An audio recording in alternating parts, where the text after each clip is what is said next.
Hello everybody, welcome back to From Rhythm to Algorithm, continuing on exactly where the other episode left off. So we have our subjective, objective, we've discussed that the last one, just moving right on forward. So now we're going to apply, once again, sensorality to our solution statements, if you want to call them that, or forms. But we have the containment statement, where we showed again, properties build, definitions build.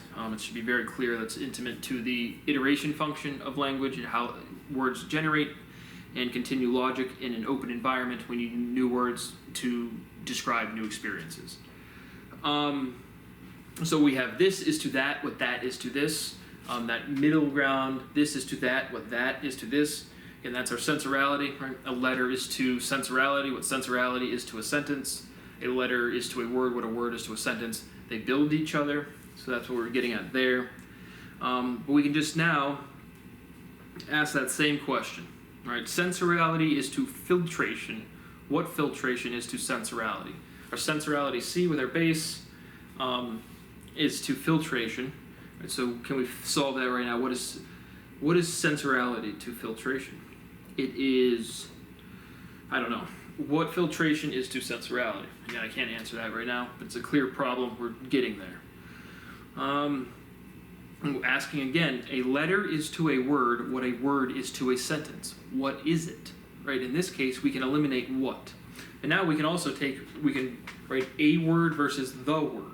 Right? And that's a big historical thing with our religious ontology chunk, is people say the word. Right? Well, it wasn't just one word. It talks about, right, when you talk about you people or you as a general collective group, that's when they're talking about word, as in like the totality of word. In the same way you're saying, that's not what the law says. You're not talking about one statute, you're talking about the collective body of law. And so that represents the set of all words, because remember we defined it as a word. Classic general relativity. But we can say again, A is not definite, but it is finite, right? We have a finite definition, A basketball, A rug, A person.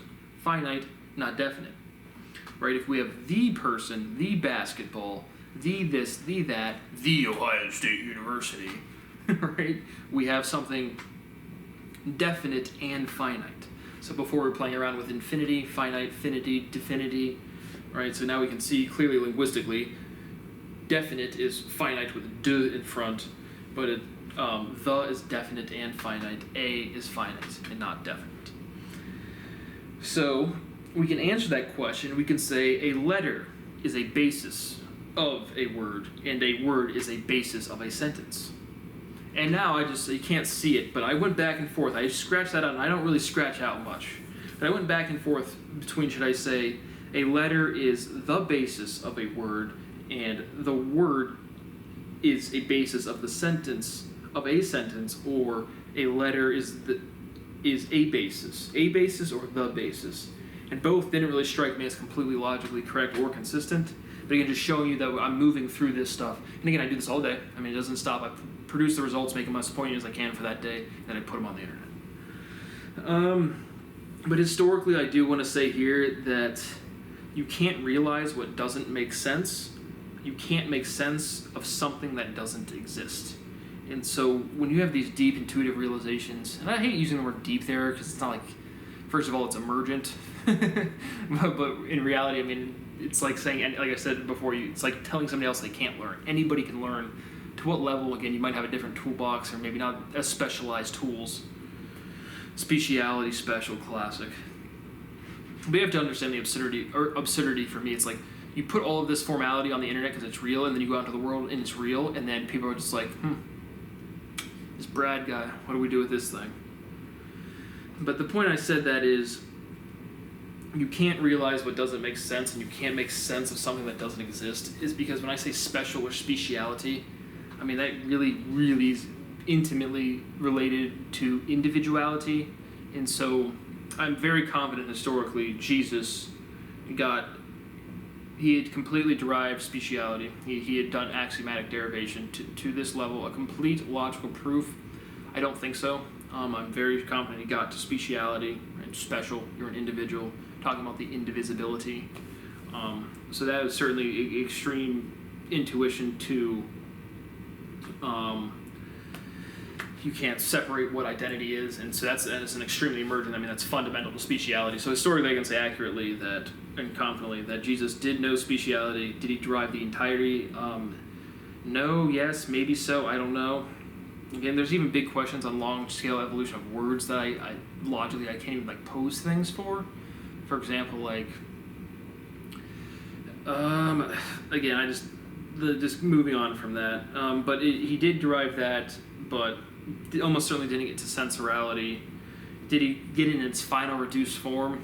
The reason I say that is because like we have the word special, but then you can say to any word, is it like, was that proved in an axiom at some point, like 60,000 years ago? Again, not written down. Just again, like how even like the formation of language in itself, as in like going from like literally making sounds. I mean, there's a ton of questions I can ask that I couldn't even begin to make progress on in language. And I'm the only one that's even close to even kind of. So it's just, I mean, the breadth of how many results you can pull from this is just ridiculous. But I don't know. Certainly had worked up to speciality. It had almost certainly not gotten to sensorality. And when I said, I mean, I think he worked on speciality. I don't think he completed a proof of it. I don't think he was the first one to initiate a word meaning uniqueness or individual or identity.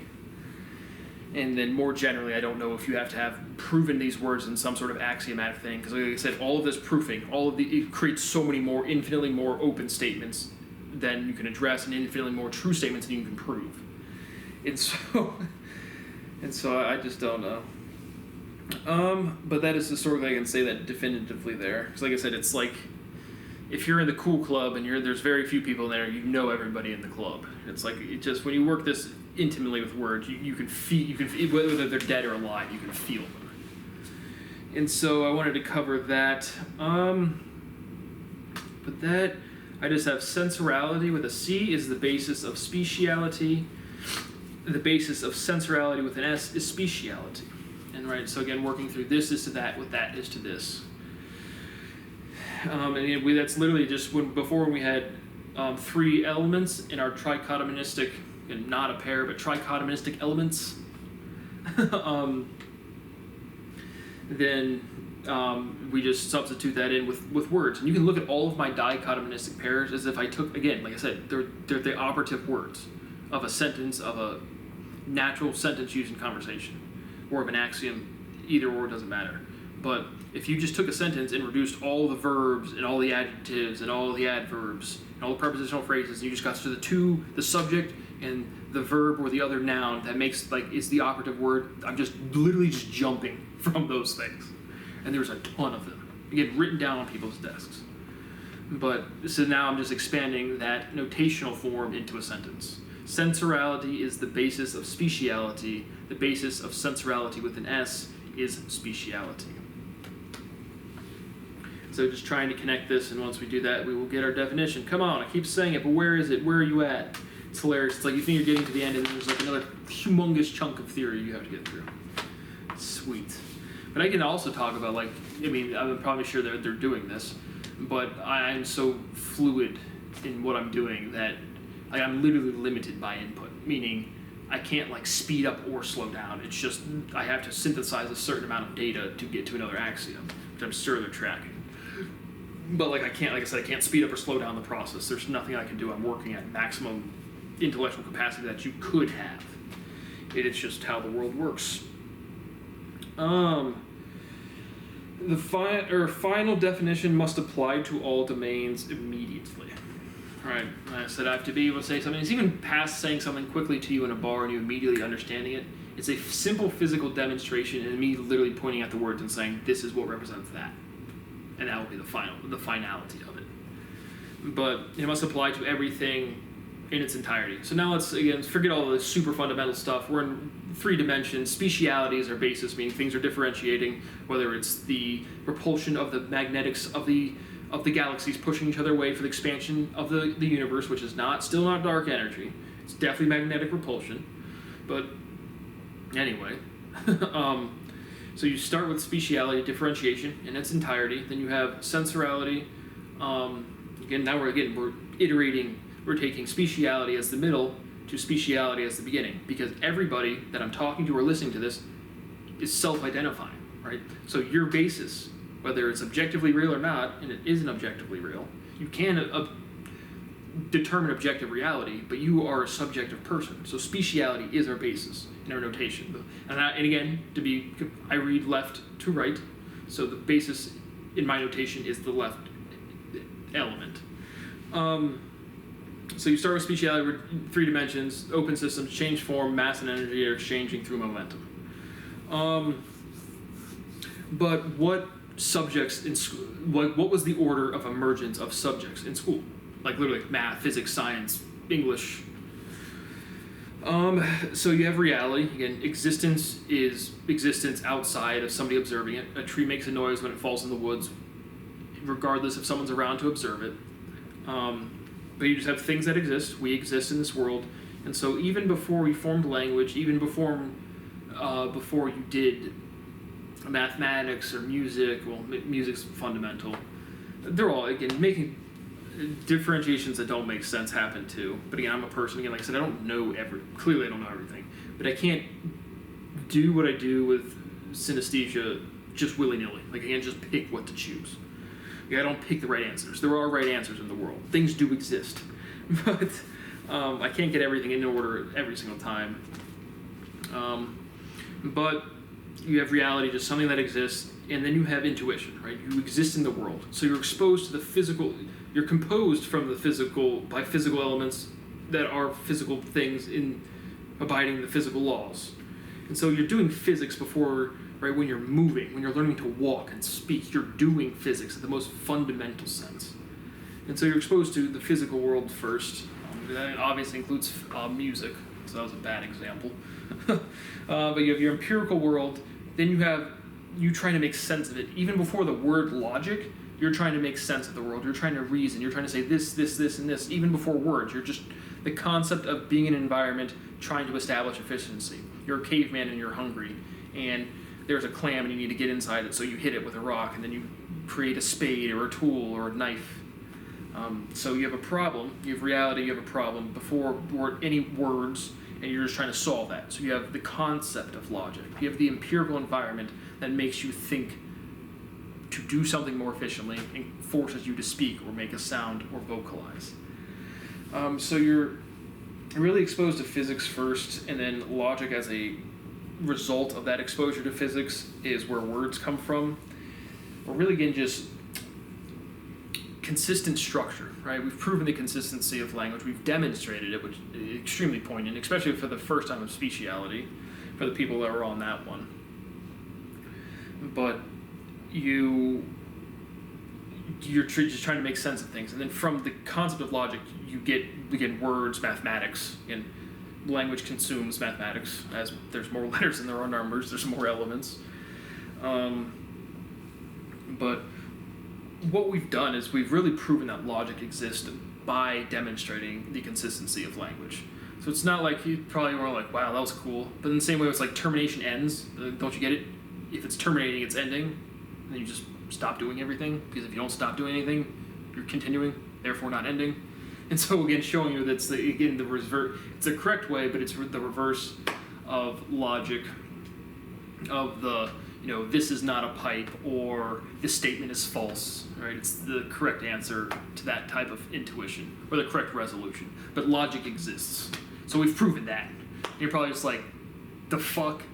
But it's true, you can believe it, even though you knew it intuitively without thinking, watching one of these videos. Now in part 101, after 27 years of conscious derivation, logic exists.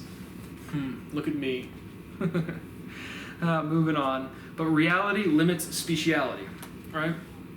And so you're driving your fancy car, you care about your nice watch and your clothes, and then a tornado hits and your house is ripped to shreds, and all you care about is your family or your dog or whatever you care about. And so it's like that reality of the privilege of living in a city, right? I don't have to hunt every meal I eat. I mean, and I'm come from a middle class family. I've been in the slogs, up, down, all over the place. But that's for a different time and place. But if you get into a serious situation, again, we talked about how that reduces the words you use and the number of words you use, but it also just it removes that privilege. When you're smacked in the face with reality, and it's an uncomfortable reality, that speciality goes away. If it's with words, it causes an ontological shock. But contraction of diction because of a situation, just meaning you have to be more concise to be more efficient. The bear is running at you and you need help, and your buddy's got a gun, and you just say, "Bear, gun, shoot," as opposed to, "Dear Johnny, I shall postulate that charging bear might use its not dark energy to destroy me." But then, just an example, falling off a cliff, right? You said, you're falling off a cliff, you scream help, or you help, right? We just use another example. But how about, I don't know, this isn't really to reality limits speciality, but how about when a teacher updates the same lesson plan each year and learning something they were supposed to know? So a teacher, let's give you an example, and I'm sure every teacher out there, if you're honest, you will say this is you. You are in math class. Let's just keep it really simple. An example, again, we've already discussed the answer in this lecture series, but for you guys, it's hard to keep up without notes or reference to one little sentence or one little nuance that I made 7 years ago. Again, all of this is online now. That's why I'm doing this. These videos are for the viewer, not for me.